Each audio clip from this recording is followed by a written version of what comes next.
I hit 1 million views, I feel like celebrating.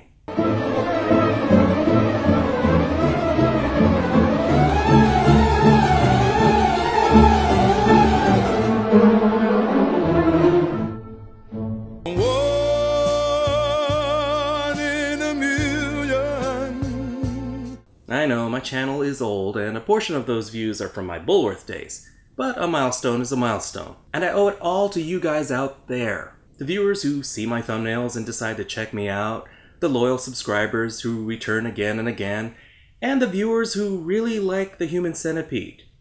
I'm not judging, you do you, baby. So to celebrate, I wanted something grand, something special, something... But I was pressed for time, so I went with something with million in the title. This is A Million Ways to Die in the West.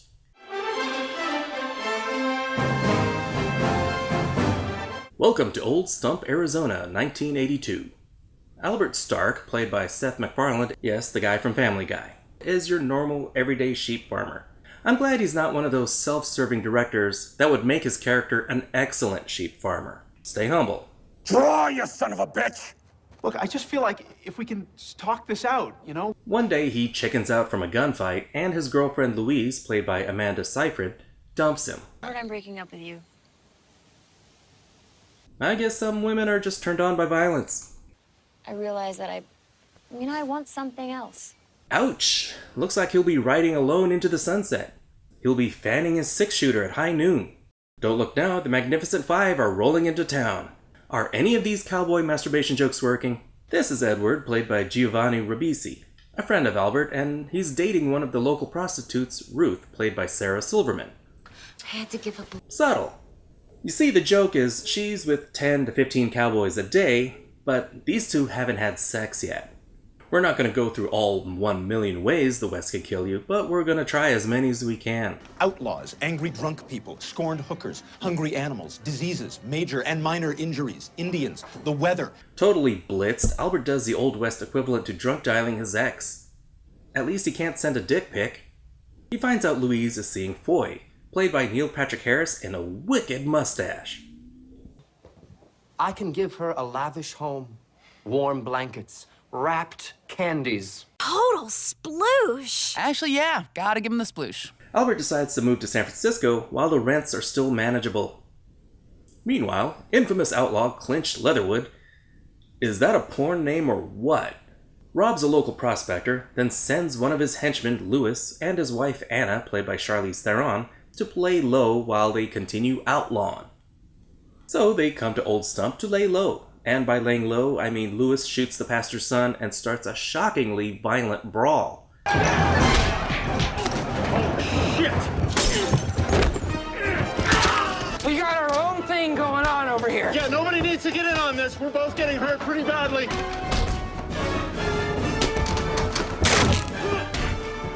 In the chaos, Albert saves Anna from fallen cowboys. I'm Albert, by the way. Anna. Welcome to our awesome town. Thanks. So, Albert and Anna become close friends.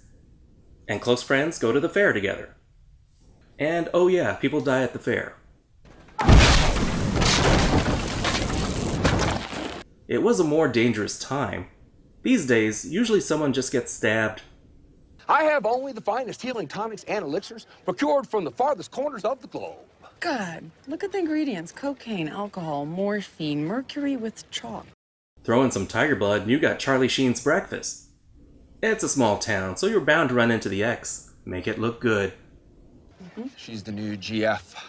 Big time. A lot of sexual activity. All the time. I live inside her. Time to measure dicks. Foy is something of a marksman, but Albert isn't a great shot. But that's okay, Anna is. If I can shoot 6 out of 6 on Albert's behalf, you owe him $1. $1? I've never seen $1. Nobody's got $1. Let us see the dollar. You marry that woman. Foy is something of a prick that loves bullying Albert. So, not thinking things through, Albert challenges Foy to a duel. He obviously already forgot what happened 2 minutes ago. So, Albert has a week to get good. But Anna is in his corner, and he may have a chance. She's going to help him become an ace gunfighter and win back Louise. Get ready, I'm about to shoot a full load at your cans. Giggy! That applies here, right?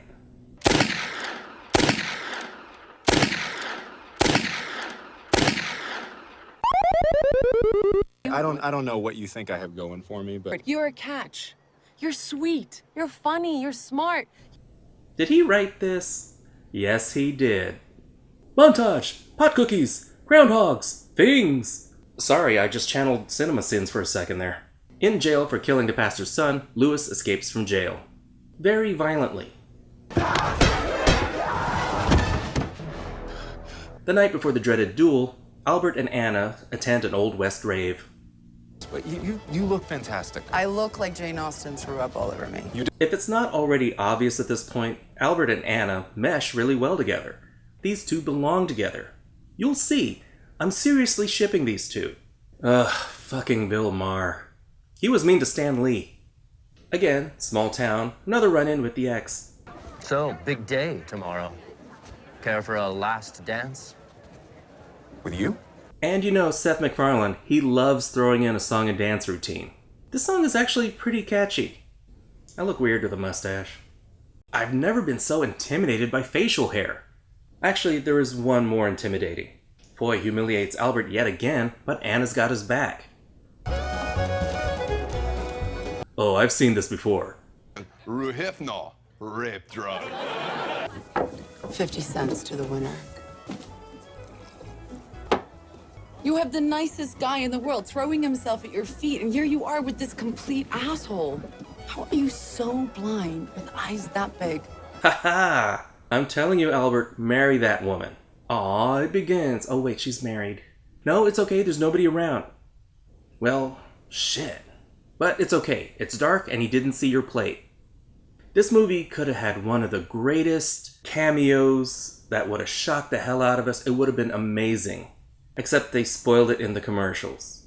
If I had gone in completely blind, this scene would have killed me, but no, I knew it was coming. Great Scott! It seems that thing Anna slipped in Foy's drink is 100% powdered Arby's. And it's time for the big duel, and Foy is...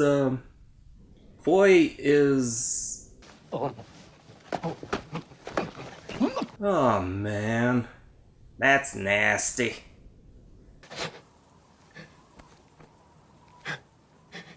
Come on, bro, don't make him lunge for it.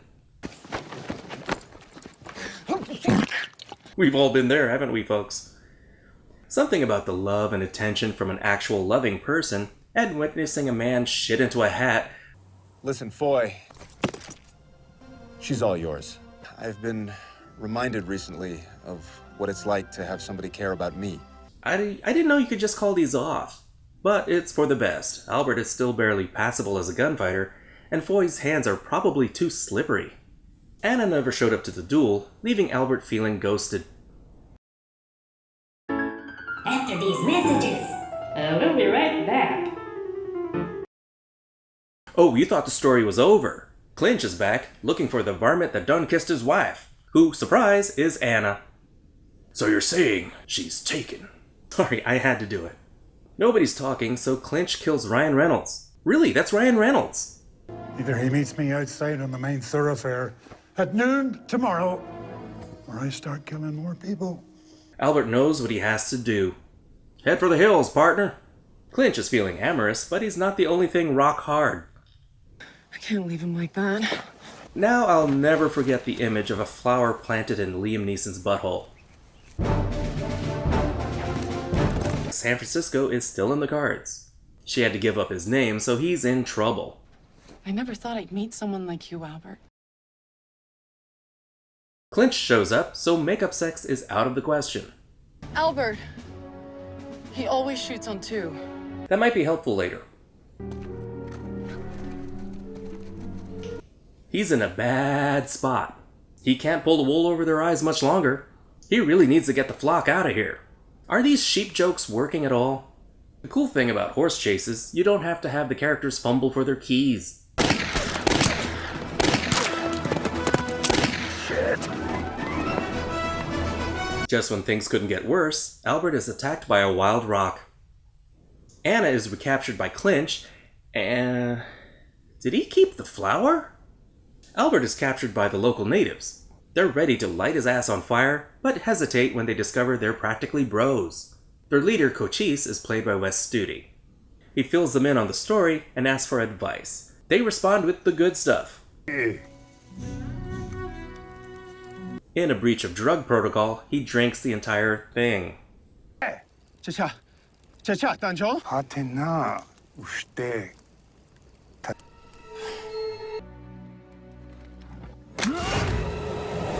Albert has a hell of a drug trip, complete with flashbacks, bizarre images, and dancing sheep. All of this is supposed to teach him about his path. Enter when ready. And when Patrick Stewart tells you to do something, you do it. You see, to be with Anna, he must defeat Clinch by kicking a condor in the balls. It makes sense. Albert returns to face destiny, rather than walk into a slaughter. Gunfight. You and me, right here, right now. Uh-oh. Hey, we shoot on 3. Oh, shit. 1.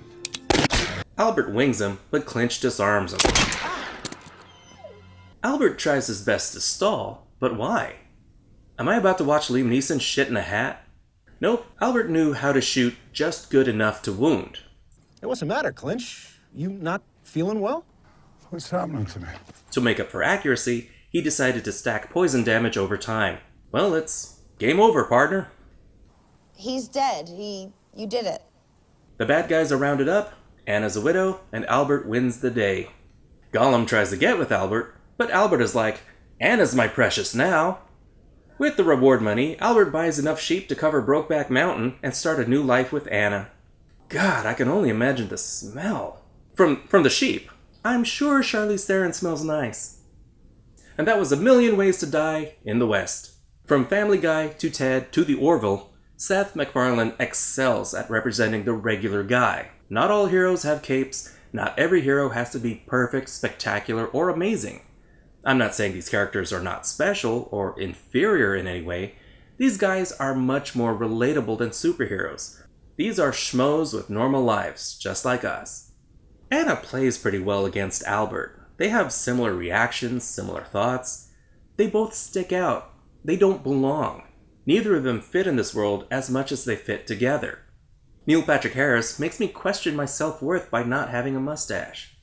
Foy is more of a comic villain, a bully who enjoys tormenting Albert, but he's never really represented as a serious threat, but he fits in with this bunch. Unlike Liam Neeson, who is always deadly, Clinch is decidedly evil, much more evil than the tone of the rest of this movie. He even threatens to shoot a dog.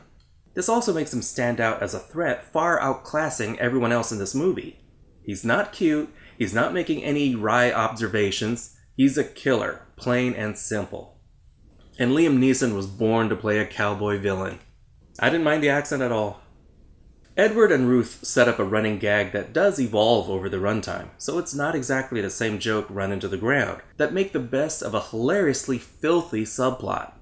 It's easy for a modern western to modernize the soundtrack, but this score is an earnest throwback to classic western music. It's actually a pretty good western soundtrack. I think it would be at home with any Jimmy Stewart or John Wayne western. Also, the cinematography is really good. Shots are well composed, they're beautiful, atmospheric, the landscape has as much character as the actors. It's not the most serious movie, but it's also not always played for straight laughs either. It shifts from shocking violence to broad comedy to romance, and these tone shifts do keep things engaging. And Seth MacFarlane isn't going to win any Oscars here, but he handles this type of character just fine. I do admit it's a bit distracting when he talks. I can hear bits of Brian and Quagmire. When you're on a show and you do that many voices, some are bound to slip out. The story isn't about your typical Western cowboy. He's not a sharpshooter, he's not a gunslinger, or a bounty hunter, or a lawman. He's a simple sheep farmer. So that makes sense that he's not going to shoot his way through trouble. And I love vulgar humor. Dirty jokes, I'm in. Here, the jokes don't always hit, but when they do, I am on the floor. And some of the jokes just have you go, oh my god, did they really just do that? You're never too old to blush, kids. They do tend to over-explain some jokes. We know why her breath stinks. Albert's resolution to defeating Clinch was a bit of a letdown. It actually makes more sense than if Albert suddenly became a Deadshot. He's dead. You did it. A Million Ways to Die in the West is 3 Bs. It's funny, it's entertaining, the characters are likable and relatable, and the villain is menacing and gives the story a genuine sense of danger. The story is riddled with every Western cliche you can think of, which I think was kind of the point. It has this self-aware sensibility that, I kind of dig. If you like Family Guy style humor, you're gonna like this movie. Thank you so much for watching. Here's to another 1,000,000 views. Like, subscribe, and comment. The usual YouTube stuff. This is theNewBee, and I'll see you later, kids. Toodles. Yeah.